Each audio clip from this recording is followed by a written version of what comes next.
Now, resuming poultry imports from Brazil can secure South Africa's food future. Meat importers and processors have welcomed the government's decision to partially lift the ban on poultry imports from Brazil, saying it will help stabilize local food production and avoid shortages of affordable protein products.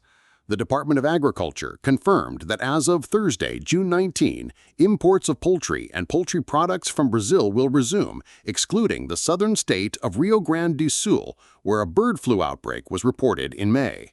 The South African Meat Processors Association, SAMPA, said the move would help avert major disruptions in the manufacture of staple products such as polony, Viennas, and bratwurst, which depend on mechanically deboned meat, MDM, sourced almost entirely from Brazil.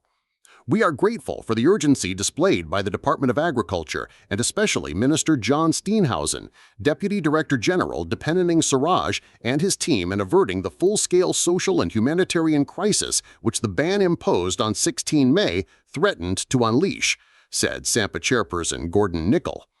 While it will take some time for imports of MDM to reach our shores, the situation could have been a lot worse. We hope that this crisis will provide the blueprint for South African authorities should the remaining 2 poultry-producing regions of Brazil report HPAI outbreaks, so we can avoid any other breaks in supply in the future.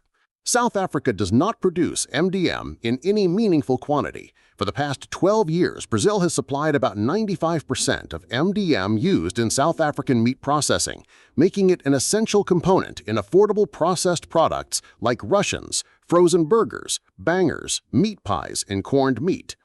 The Association of Meat Importers and Exporters, AMI, also welcomed the department's decision, calling it a necessary, science-based step to protect industry and consumers.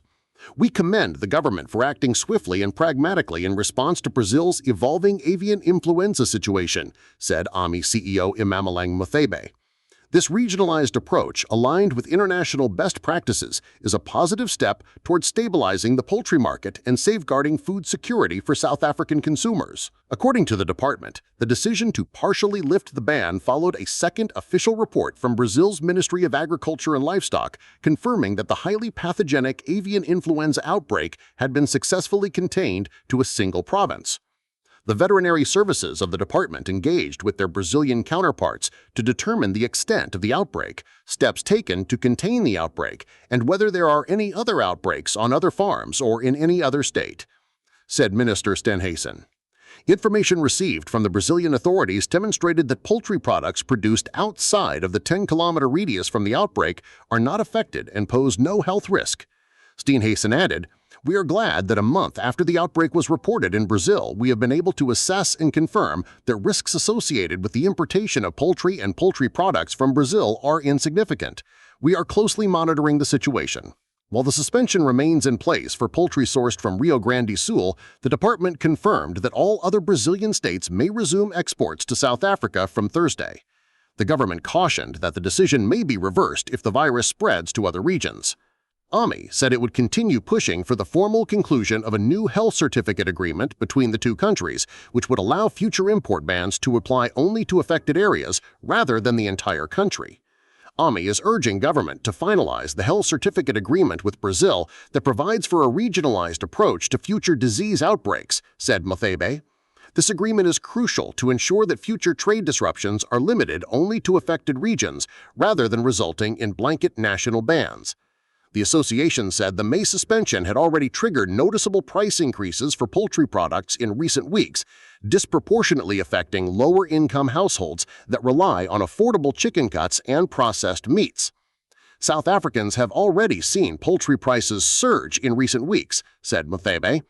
We hope this decision will help ease pressure on the food basket, especially as MDM and affordable chicken cuts are vital to lower-income households and the processed meat sector.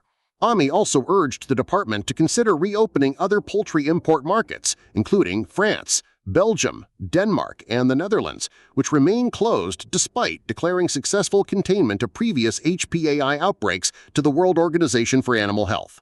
A diversified supply base is essential to building resilience in South Africa's food system, said Muthebe. The reopening of safe and previously approved markets must be prioritized to avoid future disruptions and ensure ongoing supply and competition, which keeps prices in check. The department said it will continue to monitor the situation in Brazil and assess any new health risks that may arise.